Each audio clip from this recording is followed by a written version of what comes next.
mapagpahalang araw sa ating lahat, guys. At ngayon na magluto na naman ako ng aming ulam at i-flex ko sa inyo para sa mga gustong gumaya ay madali lang ito at ito ay magugustuhan ng inyong mga anak, ng inyong asawa at kayo mismo din at kung sino pa man ang inyong pakakainin tiyak magugustuhan nila. Ayan, at punta tayo dito sa aking luluto. Ayan o, mayroon akong ground pork or giniling at mayroon akong yan, green peas, pork cubes, meron tayong carrots, patatas, bell pepper at saka hotdog. At syempre yung ating panggisa na sibuyas at bawang at ilalagay ko na ito dito kasi ako ay magigisa na. Ayan, magigisa na tayo. At pwede naman sabahin na lang para hindi masyadong patrabaho. Alam mo na, alam yung isang kamay lang yung gumagana.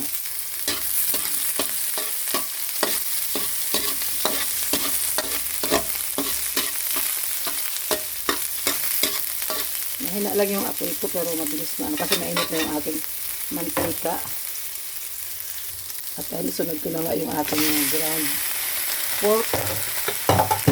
O sa ating giniling. Pasensya na kung medyo magalaw yung aking kamay. Isa lang naman natin siya. Ayan. Maglalagay na tayo guys ng pamintang pino. Ayan. Lagyan natin ng patis para magkaroon na siya ng lasa. So, ayan. At tumatabig ang aking kamay. Ayan, haluin muna natin siya. At pag ganyan na ano na yung ating giniling, ilagay natin yung tomato paste. Ayan, yung isang maliit na sasi, kalahati lang yung ilalagay natin dyan. Para mas lumasa kasi siya pag sasama natin siya sa paggisa. Lang mix lang tayo dyan. Ayan, ganyan yung kanyang texture, ang kanyang itsura. Antayin muna natin maluto yung ating giniling. May katas naman siya, kaya kung kailangan dagdag tayo ng sabaw, magdagdag din tayo. Pwede rin kayo maglagay ng oyster kung meron kayo guys sa inyong mga bahay. Ako kasi wala akong oyster ngayon, naubusan ako. Kaya ayun, ilagay ko na lang itong pangpadagdag lasa din kahit paano. Kalahati kasi gamit ko dito eh. Dalang gamitan ko itong pampasarap na ito, dalawang gamitan ko. Ayan. At tingin ko ay luto na yung ating ground pork. Ayan, lagay na natin yung ating green peas. At ilagay na rin natin yung ating gulay. Sabay ko na rin yung hotdog. At yung bell pepper. Kaunti lang naman yung aking luto. Hindi naman ganun ka dami kaya pwede na. Pang lang. Pang isang kainan lang. Kasi lang to eh. Bali halagang 150 yung aking giniling. Hindi ba? 150 yung giniling ko. Tapos yung carrots, patatas at saka bell pepper ko ay 50. Yung hotdog ko ay 54. Pero hindi ko naman inubos yung hotdog ko. Tatlong piraso lang ang inalagay ko. Tapos yung green peas ay 20. Diba? Magkano lang? At pang-ulam ng buong pamilya. Ay meron pa pala ako yung tomato paste at saka tomato sauce. Mamaya ko na ilagay. Siyempre yung ipapang pampalasa, kasama na yun sa pagtimpla guys, di ba? Ayan, antayin na lang natin ulit na maluto yung ating gulay na inilagay. Saka natin balikan. At ayun na nga guys, luto na yung ating carrots at saka patatas. Ngayon ilagay na natin yung ating tomato sauce.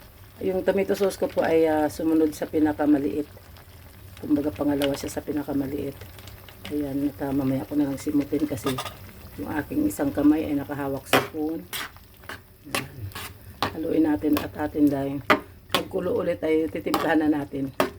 Titimplahan natin ang kanyang lasa. Kung okay na or kung kailangan pa ba natin magdagdag ng asin. Ayan o, diba? At yung iba nito nilalagyan nila pag gusto nila ng malapot. Nilalagyan nila ng cornstarch pero ako hindi na kasi mamaya lalapot din naman yan siya. Lalo na pag lumamig. At lalagyan ko rin siya ng kaparanggot na lang asukal guys. Para pang-balance ng lasa yun. Aw, ang init, aray! Ang init ng aking sandok. Live na paso talaga. Ayan, kasi iniwan ko si nakapatong sa kawali. Kaya ayan. Ay, nako. Yan yung mga minsan hindi maiwasan, di ba?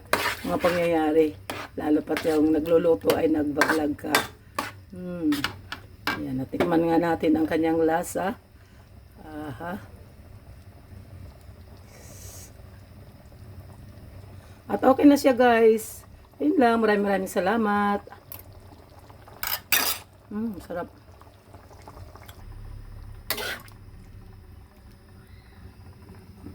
Kain na ha.